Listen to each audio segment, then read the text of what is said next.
State media प्रभारी आपको बता दें, भाजपा के राष्ट्रीय प्रवक्ता सैयद शहनवाज हुसैन ने दावा किया कि नरेंद्र मोदी तीसरी बार भी प्रधानमंत्री बनेंगे। जमालपुर से चलकर भागलपुर के रास्ते होकर हावड़ा जाने वाली सुपर एक्सप्रेस में गुरुवार से LLB कोच लगाने के बाद वह ट्रेन से हावड़ा रवाना हुए। रेलवे स्टेशन पर उन्होंने प्रेस वार्ता की।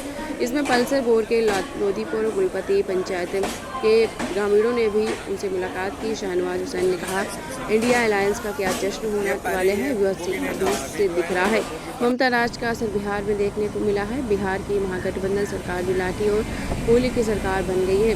बिजली की मांग करने वालों को गोली मारकर शहीद कर देना कौन सा तरीका है। आम लोगों की आवाज़ को लाठी और गोली से दबाने की कोशिश की जा रही है। कटिहार में जिस तरह युवाओं को शहीद किया गया, यह सरकार पर सबसे बड़ा कलंक है।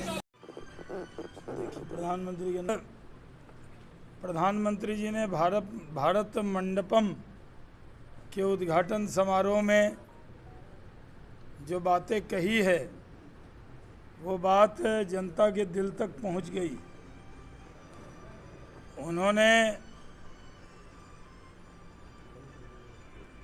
जनता जीता है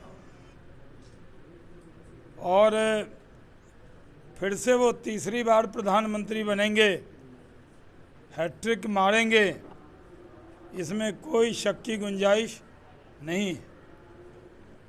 सबका साथ, सबका विकास, सबके विश्वास के रास्ते पर देश चल रहा है। जो 14 और 19 में जो वोट मिले वो तो प्रधानमंत्री जी को और ताकत से वोट देंगे, लेकिन जिन लोगों के वोट 19 में नहीं मिले वो वोटर भी अब प्रधानमंत्री को वोट देना चाहता है, क्योंकि प्रधानमंत्री जी ने कोई भेदभाव नहीं किया अपनी योजना में किसी जात से, किसी धर्म से। प्रधानमंत्री जी ने जब कुरान शरीफ का विषय आया, जो स्वीडन में जलाने का, उस पर UN में जो प्रस्ताव आया कि उसकी निंदा की गई, उसमें अमेरिका, यूरोप ने तो विरोध किया, लेकिन भारत ने इस बात का सपोर्ट किया, निंदा का। उन्होंने कहा किसी के भी धार्मिक ग्रंथ को जलाने की इजाज़त नहीं हो सकती। इससे पूरे देश में भारत की छवि मजबूत हुई है, पूरे दुनिया में। आज इस्लामिक देशों में भी नरेंद्र मोदी जी की अच्छी साख है। हम लोग उनको प्रधानमंत्री बनाने में 14 में भी योगदान नहीं दे पाए क्योंकि बीजेपी यहाँ नहीं जीती।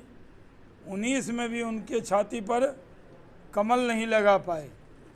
इस बार 19 में उनकी छाती पर भागलपुर वाला भी कमल लगेगा। 24 में, 19 में नहीं लगा पाए, लेकिन 2024 में भी भागलपुर का भी कमल उनकी छाती पे लगेगा और वो फिर से प्रधानमंत्री बनेंगे। विपक्ष बड़ी बड़ी बातें कर रहा है। हम लोग सारे प्रवक्ता नहीं थे, पैनलिस्ट थे, टीवी पे आते थे। पार्टी में बहुत से लोग आते हैं, बहुत जाते हैं। हमारी पार्टी तो गंगा जी की तरह है, नया पानी आता है जाता है, तो पार्टी तो एक बहाव होता है। आज भी मैंने 15 लोगों को सबौर में ज्वाइन कराया राजद से। उसकी सूचना आप लोगों को नहीं मिल पाई, लेकिन वो मैं सूचना दे रहा हूँ। अभी पार्टी में बड़ी तादाद में लोग आ रहे हैं। जो भी बीजेपी में आए उसके लिए दरवाजे खुले हैं, चाहे वो विधायक हो, पूर्व विधायक हो, सांसद हो, पूर्व सांसद हो, किसी पार्टी का अध्यक्ष हो, पूर्व अध्यक्ष हो, लेकिन बिना शर्त हम अपनी पार्टी में लेते हैं। ये पार्टी का निर्णय है। दक्षिण भागलपुर में भी स्टेशन बने, उधर भी साज सज्जा हो, यहाँ से कुछ और ट्रेन चलें। मेरे सांसद रहते डबलिंग हो गई थी रेलवे की। अब ये बहाना नहीं है कि डबल ट्रैक नहीं है, तो हम लोगों ने पहले ही आपको बता दिया था कि रेल मंत्री से जब मिले थे तो उनसे कहा था कि यहाँ से राजधानी भी चले। एविएशन के क्षेत्र में काम होगा, लेकिन रेल के क्षेत्र में भी भागलपुर के लोगों की जो अपेक्षा है उसको पूरा करें, इसके लिए हम प्रयासरत हैं। अभी जब घोषणा हो जाएगी कुछ और ट्रेनों का तो उसकी सूचना देंगे। अभी ये जो LHV कोच है, लंदन से, अमेरिका से, यूरोप से जो भी भागलपुर के लोग हैं, वो डायरेक्ट फ़्लाइट तो न पटना आती है न दरभंगा आती है, जो विदेश से फ़्लाइट आती है सब कलकत्ता आती है। और उसमें ये लिंक का काम super express, Jamalpur Howrah express करती है, लेकिन इसकी बॉगी बहुत पुरानी थी। अब LHV बॉगी हो गई है, तो मैंने ये तय किया था कि जब तक LHV बॉगी नहीं होगी हम इसमें सफ़र नहीं करेंगे। तो उन लोगों ने जल्दी लगा दिया। आज उसी से पैसेंजर की तरह मैं कलकत्ता जा रहा हूँ। LHV कोच हो रहा है, तो हमने सोचा कि मैं भी इसमें एक पैसेंजर के नाते मैंने भी बुकिंग करा ली थी। तो मुझे तो आना भी था इससे और जाना भी था इससे, लेकिन बहुत डिमांड थी मीडिया के लोगों के भी कि ये बड़ी प्राइम ट्रेन है कलकत्ता जाने के लिए।